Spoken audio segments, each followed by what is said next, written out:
Hello everyone, मैं हूं दीप्ति भारद्वाज और आप देख रहे हैं मेरा YouTube channel @maths with Deepti, जहां आप पढ़ते हैं बीएससी का मैथमेटिक्स। और यहां पर बीएससी के 6 सेमेस्टर की बुक चल रही है। आपकी बुक का नाम है मैट्रिक स्पेस। इस मैट्रिक स्पेस वाली जो बुक है, आपकी 2 यूनिट कंप्लीट हो चुकी है, 3rd यूनिट पे कंप्लीट होने वाली है। और यूनिट जो चल रही है वो है कंप्लीटनेस इन मैट्रिक स्पेस। इससे पहले टोपोलॉजी ऑफ मैट्रिक स्पेस और basic concept of matric space, ये दोनों यूनिट मैं कवर करा चुकी हूँ। सारी यूनिवर्सिटी के अकॉर्डिंग ही कवर करा दी है, क्योंकि जो सेकंड यूनिट आप देखोगे अगर प्लेलिस्ट में जाकर टोपोलॉजी ऑफ मैट्रिक स्पेस की, तो उसमें लास्ट के कुछ जो लेक्चर हैं वो कुछ यूनिवर्सिटीज में वो टॉपिक्स नहीं आ रहे हैं, बट कुछ में आ रहे हैं, तो मैंने वो साथ के साथ कवर करा दिए। और 3rd यूनिट में क्योंकि कंप्लीटनेस इन मैट्रिक स्पेस चल रही है, इसके कुछ टॉपिक मैं करवा चुकी हूँ, जैसे कि सिक्वेंस करा चुकी हूँ मैं इससे पहले। आपकी कोची सिक्वेंस हो चुकी है, कंप्लीट मैट्रिक स्पेस हो गया है, क्लस्टर पॉइंट हो चुका है। तो ये वाले टॉपिक्स आपके हो चुके हैं। आज हम पढ़ेंगे सब सिक्वेंस और इसके कुछ एग्जाम्पल देखेंगे। साथ में इसमें हम बाउंडेड सिक्वेंस भी देखेंगे, कांस्टेंट सिक्वेंस भी देखेंगे। कुछ बच्चों के डाउट्स है कि वो तो कराया नहीं, बल्कि वो बहुत इजी है। आप जैसी डेफिनेशन पढ़ोगे आपको समझ आएगा।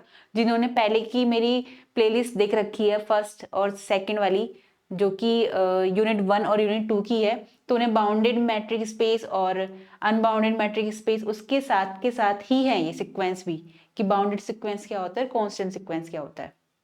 पर फिर भी कुछ बच्चों के डाउट थे, तो मैं वो वाली डेफिनेशन मैं यहाँ पर करा दूंगी। तो आगे बढ़ने से पहले मैं आप सभी से यही कहना चाहूंगी कि जो भी मेरे चैनल पे नए हैं वो मेरे चैनल को सब्सक्राइब करें और हिट द बेल आइकन, ताकि आने वाले सभी अपडेट्स आपको टाइम टू टाइम मिलते रहे, कोई भी वीडियो आपसे मिस ना हो। तो इसलिए hit the bell icon important है। तो आपको मेरी वीडियो अच्छी भी लगती हो तो उसे लाइक कीजिए, अपने दोस्तों के साथ शेयर कीजिए। तो हम आगे बढ़ते हैं अपने टॉपिक की ओर, बिना टाइम वेस्ट करें। तो क्या है हमारा आज का टॉपिक? सब सिक्वेंस। तो सब सिक्वेंस क्या है? हमने इससे पहले सिक्वेंस पढ़ी थी, राइट? सबसे पहला टॉपिक हमारा सिक्वेंस ही था। तो सिक्वेंस, तो ये जो सिक्वेंस होती है हमारी, मैं सिर्फ हल्का सा आपको रिकॉल करा रही हूँ। यहाँ पे सिक्वेंस क्या आती है हमारी? एफ सच दैट, जहाँ नेचुरल नंबर उसकी डोमेन होती थी और कोई भी मैट्रिक स्पेस जो दे रखा होगा उसका एक्स आएगा।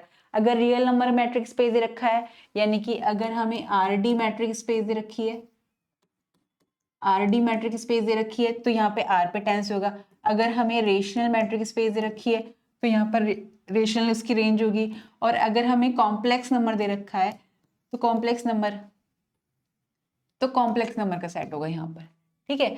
बट डोमेन जो होगी वो नेचुरल नंबर का सेट होगा, तो ही वो सिक्वेंस होती है।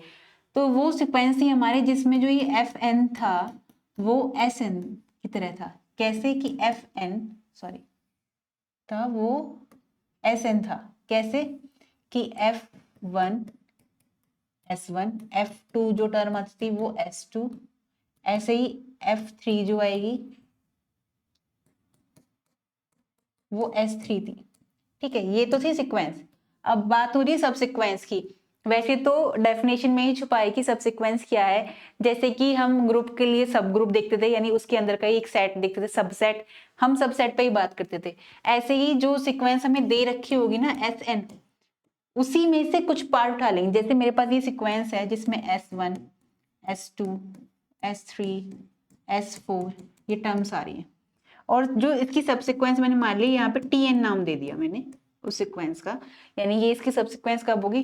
जब मैंने इसमें से कुछ टर्म उठा ली, S2, S4, S6, S9, S11, ये जा रही है। बट यहाँ पर एक बात का ध्यान रखना है, क्या कि हमें ना इसके सीक्वेंस पर भी ध्यान देना है।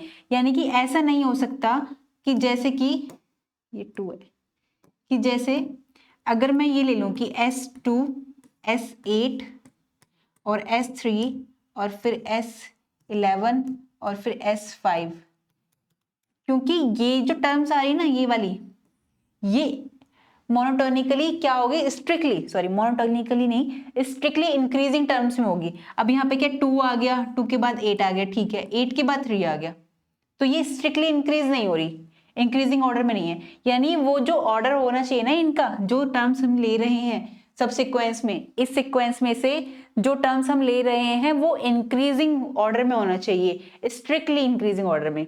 जैसे कि अगर मैं कोई एग्जाम्पल लूँ यहाँ पर आपका, अगर मैं यहाँ पे एग्जाम्पल ले लेती हूँ, मेरे पास Sn कोई वैल्यू है 1 3 5 7 9 11 13, ये सीक्वेंस जा रही है। तो इसके लिए जो सब सीक्वेंस होगी वो मेरी, मैंने उसका नाम Tn दे दिया, कुछ भी दे सकते हैं हम यहाँ पर, Tn दे दिया, और यहाँ से मैंने वैल्यू ले ली 1 5 9 13, ये ले ली।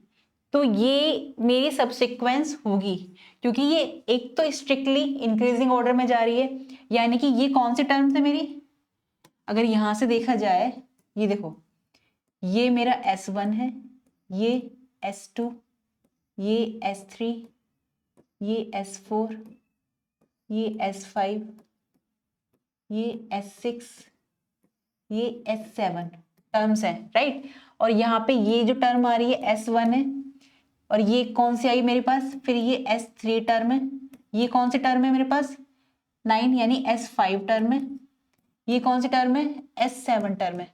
तो यहाँ देखा, ये जो टर्म यूज हो रही है ना, इसकी वैल्यू पे नहीं जाना, जो यहाँ पर बहुत ध्यान देने वाली बात है, अपना फोकस यहीं रखिए बोर्ड पे, कि जो वैल्यू आ रही है वो इंक्रीजिंग ऑर्डर में हो या डिक्रीजिंग ऑर्डर में हो, वो मायने नहीं रखती। मायने रखता है कि जो हमने टर्म्स ली है ना इसमें, वो स्ट्रिक्टली इंक्रीजिंग ऑर्डर में होनी चाहिए। कैसे, ये जो S1 है, S3 है, S5 है, S7 है, अगर मैं ये ले लेती सीक्वेंस इस तरीके से, कैसे कि यहाँ पे ले लिया मैंने 1 9 5 13, तो अगर मैं देखूं ये कौन सी मेरी, अगर मैं देखूं तो ये कौन सी वाली टर्म है, ये तो है मेरी S1 टर्म, 9 मेरी आ रही है S5 टर्म, और ये जो 5 आ रही है ये कौन सी टर्म आ रही है मेरी, ये S3 टर्म आ रही है, ये आ रही है S7 टर्म। तो आपने देखा S1 आ रहा है, S5 आ रहा है, फिर S3 आ रहा है, तो ये स्ट्रिक्टली इंक्रीजिंग ऑर्डर में तो आया नहीं, हम इस टर्म की बात कर रहे होते हैं बेसिकली। तो ये स्ट्रिक्टली इंक्रीजिंग ऑर्डर में होनी चाहिए। तो S1 के बाद S3, S5, S7 आ रहा है, तो हाँ इसको मैंने Kn मान लिया। तो अगर देखा जाए कि ये जो सीक्वेंस है, यानी कि ये जो मेरी ओरिजिनल सीक्वेंस थी, ओरिजिनल का मतलब ऐसा कुछ नहीं कि ये डुप्लीकेट है, ऐसा नहीं है, ये इसके अंदर, यानी कि जो सीक्वेंस हमारे पास थी उसकी सब सीक्वेंस निकाली, उसका ही पार्ट लिया हमने। तो ये वाली जो है Tn वाली, ये तो मेरी होगी, ये मेरी सब सीक्वेंस होगी, बट जो ये Kn है, ये मेरी सब सीक्वेंस नहीं होगी, इज नॉट सब सीक्वेंस। आई होप आपको ये समझ में आया होगा। अब हम नेक्स्ट बढ़ते हैं कि इसकी एक डेफिनेशन और होती है बुक में, वो तो मैंने आपको समझा देता, अब आप यहाँ से समझिएगा, क्योंकि फिर बच्चों के डाउट आते हैं कि मैडम जैसे बुक में लिखा है कुछ यूनिवर्सिटी के कि हमें वैसे ही बता दीजिए। अब ऐसे भी समझ लेते हैं कि बुक में किस तरह से दे रखा है कि लेट S एंड T कोई दो सिक्वेंस है, किसकी, एक सेट X में, X किसका ले रहे हैं, क्योंकि XD मेरा मैट्रिक स्पेस है और X नॉन एम्प्टी सेट होगा, तो उस X के अंदर ही S और T सीक्वेंस आ रही होंगी। Then T is set to be a subsequence of S, इस S की ये दोनों अपने आप में सीक्वेंस होगी, ये भी सीक्वेंस है, ये भी सीक्वेंस है, लेकिन ये वाली इसकी सब सीक्वेंस होगी। तो इसलिए जो ये T है ये सब सीक्वेंस है इस S की, कब, इफ देयर एग्जिस्ट, ये इस तरह से मैपिंग एग्जिस्ट करनी चाहिए जो नेचुरल नंबर से नेचुरल नंबर में। कैसे, सो दैट दो कंडीशन है, पहली कि ये जो T है जिसको मैं सब सीक्वेंस दिखा रही हूँ, वो उस S सीक्वेंस के साथ ये जो मैपिंग दी गई है ना उसके साथ ऑपरेट हो रही हो। ये जो O है ना, ये O नहीं है, ये ऑपरेटर है, एज इसको हम ऑपरेटर बोलेंगे, ऑपरेशन बोलेंगे, सॉरी। जैसे ग्रुप थ्योरी और इन सब में पढ़ते हैं ना ऑपरेशन होता है, तो ये जो O है, ये जो आपको दिख रहा है ये O नहीं है, बेसिकली ये हमारा क्या है, ये ऑपरेशन की तरह काम कर रहा है। कैसे काम कर रहा है अभी एग्जांपल से भी समझेंगे। तो पहली कंडीशन होनी चाहिए कि ये T जिसको हमें सब सीक्वेंस दिखाना है S का, वो इस तरीके से इस 5 मैपिंग के साथ ऑपरेट होना चाहिए। फिर फॉर ईच स्मॉल n किस में बिलोंग कर रहे हैं, नेचुरल नंबर में, तो देयर एग्जिस्ट एक m जो कि नेचुरल नंबर में ही एग्जिस्ट कर रहा होगा, किस तरीके, सच दैट कि 5i, यहाँ पे n होगा, 5i जो होगा ग्रेटर देन इक्वल टू होगा n से, for all i greater than होगा m से इन n में। इसको हम यहाँ पे समझते हैं कैसे, ये जो एस एन दिया है मेरे पास ये सिक्वेंस है। मैं यही वाला एग्जांपल आपके लिए बार बार इसलिए लेती हूँ कि एक तो ये सारी ही डेफिनेशन को बहुत अच्छे से समझाने में काम करता है, और एक ही एग्जांपल को अगर आप हर जगह लेंगे, हर टॉपिक के साथ लेंगे, तो आपका कॉन्सेप्ट क्लियर होगा इजिली। इसलिए इस एग्जांपल को लेती हूँ मैं बार बार कि 1/n सिक्वेंस ली रियल नंबर में हमने। कैसे कि इसमें हम जानते हैं कि रियल नंबर में ये सिक्वेंस क्या होती है, कन्वर्जेंट भी होती है, जो कि 0 की तरफ टेंस कर रही है। बट यहाँ पे जो मेन मुद्दा है वो ये है कि सिक्वेंस हमें दी है 1/n, और tn जो सिक्वेंस दी है वो 1/2n दी है। इस सबसिक्वेंस ऑफ s, ये s की सबसिक्वेंस है। कैसे? फॉर इफ डिफाइन फाई, जो कैसे डिफाइन हो रहा है n से n पर, सच दैट, किस तरीके से कि फाई n की वैल्यू दे रखी है हमें 2n-1। तो हम ये पहली कंडीशन को फुलफिल करके देखें कि क्या ये यहाँ से मेरे पास t निकल कर आ रहा है, यानी कि इसको सॉल्व करने के बाद मेरे पास ये वाली सीक्वेंस बन रही है। अगर ये सीक्वेंस बन जाती है तो इट मींस ये t मेरी सब सीक्वेंस होगी। तो चेक करते हैं। तो इट मींस इसको मैं कैसे लिख सकती हूँ, s जब ये ऑपरेट होगा o, तो इट मींस यहाँ पे फाई और n आ जाएगा। तो फाई n की वैल्यू हमें दे रखी है, क्या फाई n की वैल्यू हमें दे रखी है यहाँ पर, हाँ फाई n की वैल्यू हमें दी है यहाँ पर, मैं यहाँ पे कर देती हूँ, s फाई n की वैल्यू है मेरे पास 2n-1, 2n-1, और ये वाली वैल्यू मैं इसमें रखूंगी क्योंकि Sn पे बात कर रहे हैं। तो जैसे मैं यहाँ पे रखती हूँ ये वाली वैल्यू, तो मेरे पास क्या निकल कर आती है, s ऑफ 2n-1 की वैल्यू अगर मैं रखूं तो उसके अकॉर्डिंग सिक्वेंस में 1/2n-1 आया। और ये क्या निकल कर आई मेरी, ये tn ही तो निकल कर आई। तो इट मींस, सॉरी, तो ये क्या निकल कर आया मेरा कि जो मैं लेकर चली थी इसकी पहली कंडीशन ये फुलफिल हो गई कि tn क्या होगी, ये जो s ऑपरेट हो रहा है फाई के साथ, ये फुलफिल हो गई। इट मींस मैं कह सकती हूँ कि जो ये tn है ये मेरी क्या है, सब सिक्वेंस है। एक ये तरीका है, बट मुझे लगता है जो पहले वाला तरीका था वो ज्यादा सेंसिबल है। आपको ये समझ में भी आ रहा है। वैसे तो हम जितने भी थ्योरम करेंगे ना वहां इसी का यूज करके करेंगे, उसको बस एक मैथमेटिकली लिख सकते हैं इस तरीके से, पर मैंने आपको दोनों तरह से बता दिया। आपको जैसे सही लगे आप वैसे कर लेना, बट मुझे पहला वाला ज्यादा सेंसिबल लगता है। तो ओके, नेक्स्ट टॉपिक है बाउंडेड सीक्वेंस। बाउंडेड सीक्वेंस क्या होती है, देखो हमें ना वर्ड से ही समझ में आता है कि वो कहने के चाह रहा है कि कोई सीक्वेंस है जो बाउंडेड हो रही है। इट मींस मुझे कोई एक ऐसा m मिल जाएगा उस सीक्वेंस के लिए। वो m कैसा, एक नंबर है m जो पॉजिटिव है, और वो ऐसा मिल जाएगा कि वो उस सीक्वेंस को बाउंड कर दे, यानी कि उससे बड़ा आ रहा होगा, उसके उस सीक्वेंस के जितने भी टर्म आ रहे होंगे वो उस m से छोटे होंगे सब, है ना। तो यही मतलब है इसका। तो बाउंडेड सीक्वेंस का मतलब ये होगा, a sequence Sn is said to be bounded if there exist, ऐसा एग्जिस्ट करना चाहिए नंबर m जो पॉजिटिव इंटीजर है, पॉजिटिव इंटीजर है, ये पॉजिटिव नंबर है, सच दैट कैसे कि mod of Sn less than होगा m से, for all n belong to capital N, है ना। तो ये बाउंडेड सीक्वेंस की डेफिनेशन है। हम जितने भी बाउंडेड मैट्रिक स्पेस पढ़ते हैं उसमें भी हमने ऐसे किया था। अब आते हैं कांस्टेंट सीक्वेंस। कांस्टेंट सीक्वेंस से वैसे सिंपल सी बात है, Sn मेरे पास कोई है, इसको कांस्टेंट सीक्वेंस कब कहूंगी, जब इसमें एक ही नंबर रिपीट हो रहा हो बार बार, है ना। अब आप कहोगे मैम एक ये भी तो होता है 0 1 0 1 0 1, ये डिस्क्रीट मैट्रिक स्पेस है, पर ये कांस्टेंट नहीं है। इसमें ये ऑसिलेटरी मैट्रिक स्पेस में जाएगा। वैसे तो 0 1 0 1 0 1 डिस्क्रीट मैट्रिक स्पेस में दो ही वैल्यू होती है, तो ये कांस्टेंट वैल्यू नहीं है, कांस्टेंट सीक्वेंस नहीं। कांस्टेंट सीक्वेंस ये है जिसमें एक ही, कहते हैं ना कांस्टेंट है ये चीज, तो मतलब एक ही वैल्यू आ रही है सिर्फ, जितनी भी टर्म्स यूज हो रही है S1 S1 S2 S3 जितनी भी टर्म्स आ रही है, ये है मेरी S1, ये मेरा S2 है, ये मेरी S3 टर्म है, ये S4, ये S5, ये S6, सबकी वैल्यू 1 आ रही है। तो यही कहना चाहता है constant sequence, let x be any non empty set and p belongs to capital X, क्योंकि मैट्रिक्स स्पेस में बात कर रहे हैं, x नॉन एम्प्टी सेट है। द सीक्वेंस Sn डिफाइंड हो रहा है किस तरीके से कि Sn की वैल्यू p ही आ रही है, यानी S1 रखूंगी तो वो भी p आ रही है, S2 रखूंगी तो वो भी p आ रही है, चल जाएंगी Sn रखूंगी तो वो भी p आ रही है। n बिलोंग कर रहा है पॉजिटिव इंटीजर में, is called constant sequence. Okay, तो ये कांस्टेंट सीक्वेंस थी। अब इसमें मैं पहले भी बता चुकी हूँ पर फिर से बता रही हूँ कि ये जो एस एन होता है हम इस तरह से भी रिप्रेजेंट करते हैं सिक्वेंस को, इस तरीके से भी कर सकते हैं और इस तरीके से भी कर सकते हैं। हम किसी भी तरीके से इस सिक्वेंस को रिप्रेजेंट कर सकते हैं, बट एन होना चाहिए उसमें, क्योंकि nth टर्म की बात चलती है। अब बात करते हैं आज की थ्योरम पर। थ्योरम क्या कहती है कि अ कॉची सिक्वेंस, ये फेमस थ्योरम है वैसे, आपके स्टेटमेंट दे दिया जाता है और आ जाती है, जिसके दो स्टेटमेंट है इस थ्योरम के, तो दोनों का मतलब सेम ही है इसलिए मैं एक साथ करा रही हूँ। क्या, और इन दोनों में से किसी में भी जाते हैं तो बच्चे कंफ्यूज हो जाते हैं, कोई सी एक कर लेते हैं और फिर कंफ्यूज हो जाते हैं और फिर कहते हैं कि मैम ये तो आपने कराई नहीं थी या हमारे आउट ऑफ सिलेबस चली गई।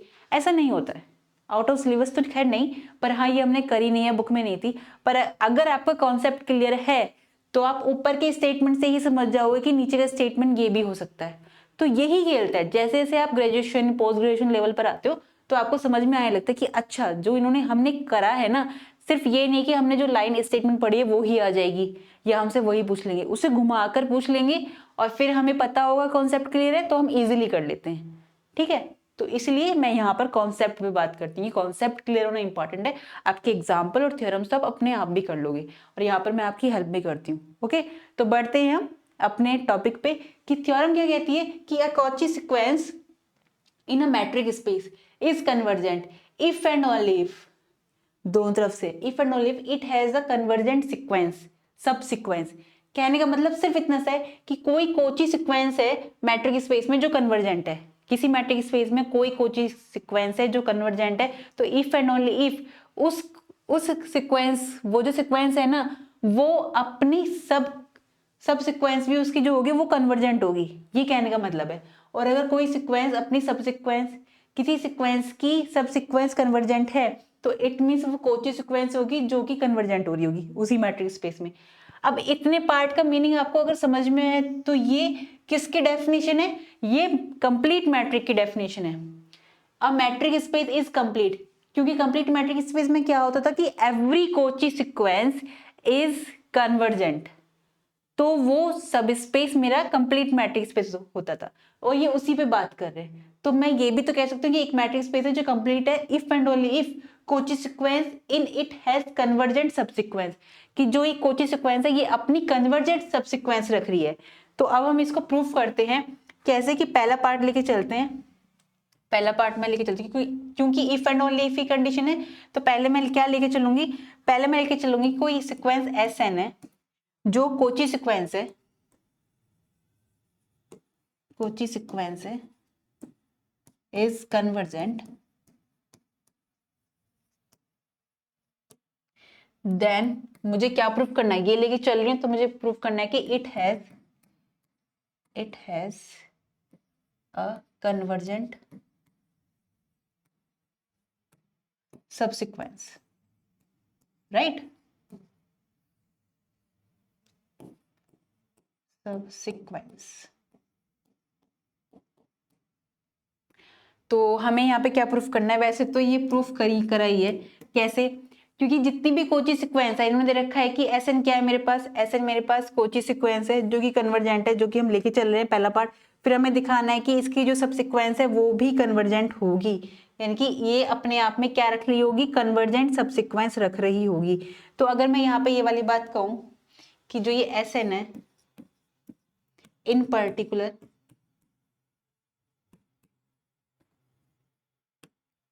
ये जो सीक्वेंस है ना ये पर्टिकुलरली ये अपनी ही सब सीक्वेंस हुई, क्योंकि जितनी भी सीक्वेंस होती है वो अपनी खुद की सब सीक्वेंस भी होती है, उसको हम खुद का सब सीक्वेंस भी बोल सकते हैं कि जैसे एस एन जो सीक्वेंस है वो अपनी खुद की सब सीक्वेंस भी कहलाएगी। और जब एस एन ये पर्टिकुलरली बोलूं कि ये कोची सीक्वेंस है जो कि कन्वर्जेंट है तो इट मीन्स ये अपने आप की भी सब सीक्वेंस होगी, तो ये भी कन्वर्जेंट हुई, तो it's on particular, it's on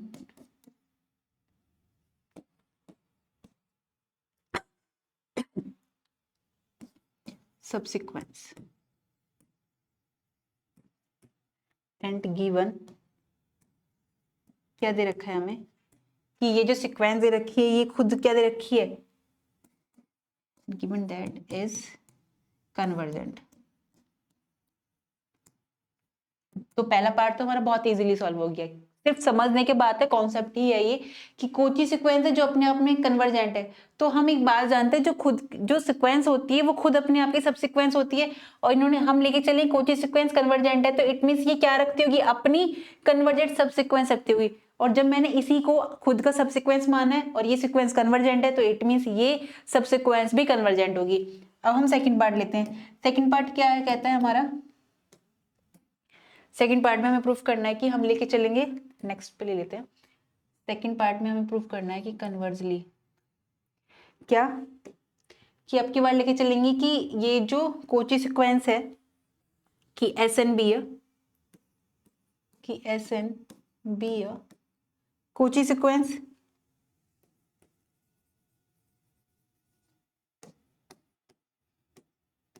and, और ये जो एस मैंने एक ये ले ली एस पी एन, ठीक है, ये क्या है, इज कन्वर्जेंट।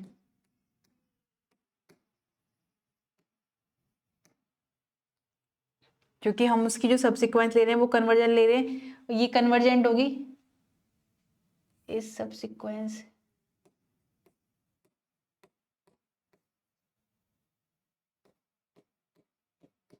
जो कन्वर्ज हो रही है एस नोट पे, राइट। तो हमें क्या दिखाना है, तो हमें ये दिखाना होगा यहाँ पर कि जो एस एन होगी वो भी कन्वर्जेंट सीक्वेंस होगी। तो इम्प्लाइज दैट जो ये एस एन है सीक्वेंस इज कन्वर्जेंट, यही तो दिखाना है हमें इस बार, ठीक है। तो हम ये लिख के चलते हैं, कैसे कि हमने कोई सीक्वेंस ली है, कैसे, ये जो सब सीक्वेंस ली है मैंने एस पी एन, ठीक है, ये एस पी एन सीक्वेंस जो ली है मैंने, ये क्या, ये भी कन्वर्जेंट सीक्वेंस तो है ही, it is convergent sequence. Convergent sequence है तो किस पे कन्वर्ज कर रही है, ये हमारी एसपीएन अगर कन्वर्जेंट सीक्वेंस है, देखो ध्यान से देखो, ये कोची सीक्वेंस है जो हम लेके चल रहे हैं, तो एसपीएन भी सब सीक्वेंस है इसकी, तो वो भी कन्वर्जेंट हो रही है किस पे, एस नोट पर। तो हमें ये दिखाना है कि इंप्लाइज दैट की जो सीक्वेंस एस एन है ना, ये भी कन्वर्जेंट सीक्वेंस है। तो जब इसकी सब सीक्वेंस कन्वर्जेंट है किस पर हो रही है, तो इट मीन्स, और ये दे रखा है एंड, ये कोची सीक्वेंस भी है, कोची सीक्वेंस भी है। तो मैं यहां से क्या कह सकती हूँ कि अगर ये कोची सीक्वेंस भी है, या इसको ऐसे लिख सकते हैं क्योंकि इस फॉर्म में लिखा है इज कोची सीक्वेंस, देन क्योंकि हमने एसपीएन को दिखाया है सीक्वेंस क्या है, इट इज कन्वर्जेंट, जो कि दे रखा है, हम ये वाला पार्ट लेके चल रहे हैं। तो यहाँ से हमने देखा कि एसपीएन हमारी क्या हुई, ये हमारी कोची सीक्वेंस भी हुई, और जब ये कोची सीक्वेंस हुई तो इट मीन्स मैं यहाँ से क्या ले सकती हूँ, देयरफॉर क्या, कि देयरफॉर कि डिस्टेंस ले रही हूं मैं, इस बात का मतलब यही तो, एसपीएन और एस नोट क्या आना चाहिए मेरा, लेस देन एप्सिलॉन बाई 2 आना चाहिए for all n greater than equal to n1 epsilon. हम कोची सीक्वेंस की तरह बात कर रहे हैं इसमें, ठीक है। तो अब मैं यहाँ पे क्या ले सकती हूँ, एक कि डिस्टेंस एस एन, ये भी एस नोट पे कन्वर्ज करेगी, कैसे कन्वर्ज करेगी, एसपीएन मेरा एस एन पे कर रही होगी, एसपीएन मेरा एस एन पे कर रही होगी कन्वर्ज, तो एस एन मेरा एस नोट पे कन्वर्ज करेगी। तो इसके लिए मैं क्या ले सकती हूँ, यहाँ पे एप्सिलॉन बाई 2 लेता, ये हम अपनी सुविधा के अकॉर्डिंग ले रहे हैं, क्यों, क्योंकि हमें उसी की तरह काम करना है कि एप्सिलॉन से छोटा दिखाना है, तो इसलिए हम हाफ ले लेते हैं। तो यहाँ पर एस पी एन ले रही हूँ मैं, वहां एन और पी एन, क्योंकि कोची सीक्वेंस पे बात कर रहे थे हम, तो यहाँ पर एन के साथ साथ पी एन भी हम यहीं पे ले लेंगे, जो n1 एप्सिलॉन से छोटा आएगा। अब ऐसे ही जब मैं यहाँ पर पी एन ले रही हूँ इस वाले को, एस पी एन पहले एन नोट पे कन्वर्ट करने का लिया है और एस नोट पर, तो फोर ऑल ये एप्सिलॉन बाई 2 होगी, फोर ऑल किसके लिए, इस पी एन के लिए जो greater than equal to n2 epsilon होगा। देखो एसपी ये सीक्वेंस थी मेरी जो कन्वर्जेंट सीक्वेंस थी, तो इट मींस ये कोची सीक्वेंस भी होगी, कोची सीक्वेंस है तो इट मीन्स ये कोची सीक्वेंस की कंडीशन को फुलफिल करेगी कि इसमें आने वाली दोनों टर्म, कोई दो टर्म ले लेंगे इसी में S N, S P n में कहीं एस एन भी आ रही होगी, इन दोनों टर्म के बीच की डिस्टेंस एप्सिलॉन बाई 2 होगी। कब? कोई एक ऐसा पॉइंट मिल जाएगा मुझे, कोई ऐसी टर्म मिल जाएगी जिसके बाद के आने वाले ये एन और पी एन जितने भी टर्म्स आ रहे होंगे उनका बीच का डिस्टेंस एप्सिलॉन बाई 2 होगा। ठीक है, अब ऐसे ही मैंने ये वाला ले लिया क्योंकि हमने इसको सबसिक्वेंस को हम क्या कर रहे थे, सबसिक्वेंस हमारी कन्वर्जेंट भी है तो डिस्टेंस एस पी एन जो कि सबसिक्वेंस मानी थी मैंने एस नोट पे कन्वर्ट करे तो लेस देन एप्सिलॉन बाई 2। अब इन दोनों को बाय ट्रायंगुलर इनइक्वालिटी से हम प्रूफ करेंगे, बाय ट्रायंगुलर इनइक्वालिटी। तो हम इसको ले लेते हैं कैसे, डिस्टेंस लेंगे हम एस, क्या लेंगे हम, डिस्टेंस एस एन और एस नोट लेंगे जो कैसे काम करेगी, less than S distance S P N S naught plus distance S P N और एस एन।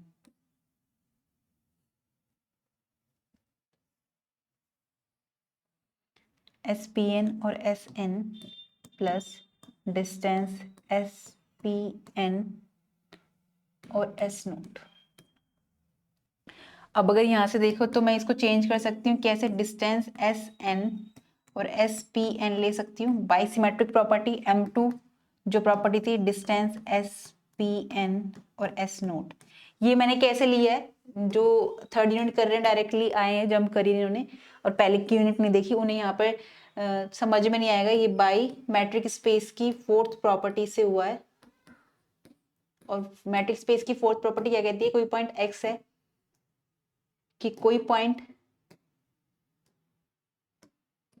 कि मेरे पास कोई पॉइंट x है और कोई पॉइंट y है, इन दोनों के बीच की जो डिस्टेंस होगी उसमें अगर मैं कोई एक पॉइंट ले लेती हूँ यहाँ पर क्या z, तो x से z के बीच की डिस्टेंस और z से y के बीच की डिस्टेंस का सम जब हम करेंगे तो वो हमेशा इन दोनों के बीच की डिस्टेंस से बड़ा आएगा या फिर बराबर आएगा। तो हमने वही लिया है क्या, कि हमने s नोट, कि एस नोट कोई पॉइंट लिया है और यहाँ पर एस नोट कोई पॉइंट लिया है, इनके बीच की डिस्टेंस जो है इसके बीच में मैंने कौन सा नंबर ले लिया, एक एस नोट एस एन और एस नोट के बीच में मैंने एक एस पी एन ले लिया। तो इन दोनों के बीच की डिस्टेंस और इन दोनों के बीच की डिस्टेंस का सम जो होगा वो इससे बड़ा होगा या बराबर होगा, मैंने वही किया। इन दोनों के बीच की डिस्टेंस ये रही और इन दोनों के बीच की डिस्टेंस ये रही और ये रही, इनका सम कर रहे हैं वो हमेशा बड़ा होगा। ठीक है, और ये जो आया ये बाई M2 प्रॉपर्टी से आया जिसको हम क्या बोलते हैं, सिमेट्रिक प्रॉपर्टी बोलते हैं, है ना, जिसको हम ऐसे पलट सकते हैं।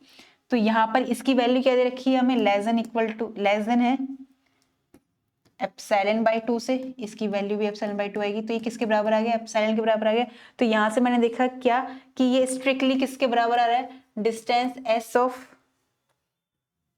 एस एन और एस नोट जो मैंने देखा वो लेस देन आ रहा है मेरा एप्सिलॉन से। तो यहाँ किसके लिए, फॉर ऑल जितने भी n थे वो greater than equal to n epsilon से आएंगे, जहां पर n एप्सिलॉन मेरा क्या है, अगर मैं इन दोनों का मैक्सिमम निकालूं, देखो या रुको, अगर मैं इन दोनों का मैक्सिमम निकालूं, मैक्सिमम लूं मैं किसका, n1 एप्सिलॉन और n2 एप्सिलॉन का, और उसको मैंने डाल दिया n एप्सिलॉन में, है ना। तो उसको मैंने मर्ज कर दिया इस कंडीशन को इसके अकॉर्डिंग जब ये वैल्यूज आई हमारी।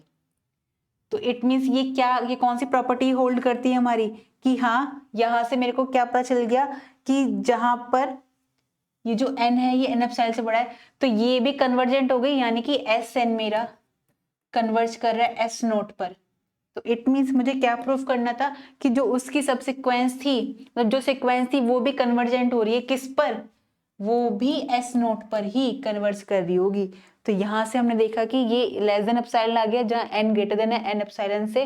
तो it means S N S naught पे कन्वर्ज कर रहा है S n tends to infinity पे।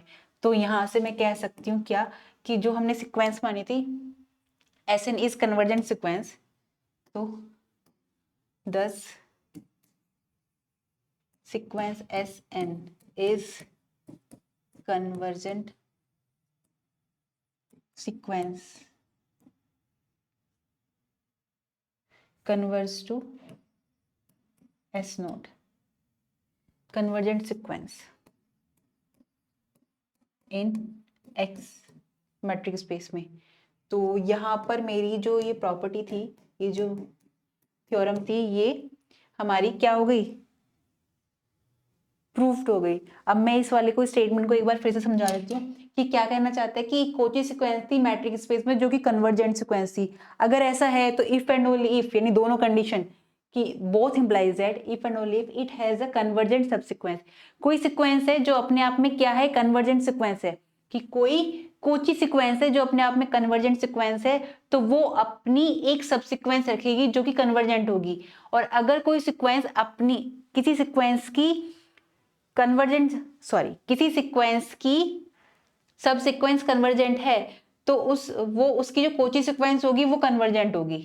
ये बोथ इंप्लाइज दैट, यही था। और इसने पार्ट को जो कोची सीक्वेंस होती है मैट्रिक्स स्पेस में ही कन्वर्जेंट, उसको हम कंप्लीट बोलते हैं। तो इस तरह से भी स्टेटमेंट आ सकता है कि कोई मैट्रिक्स स्पेस जो कंप्लीट है if and only if Kochi sequence क्या रखती होगी, अपनी कन्वर्जेंट सब सीक्वेंस रखती होगी।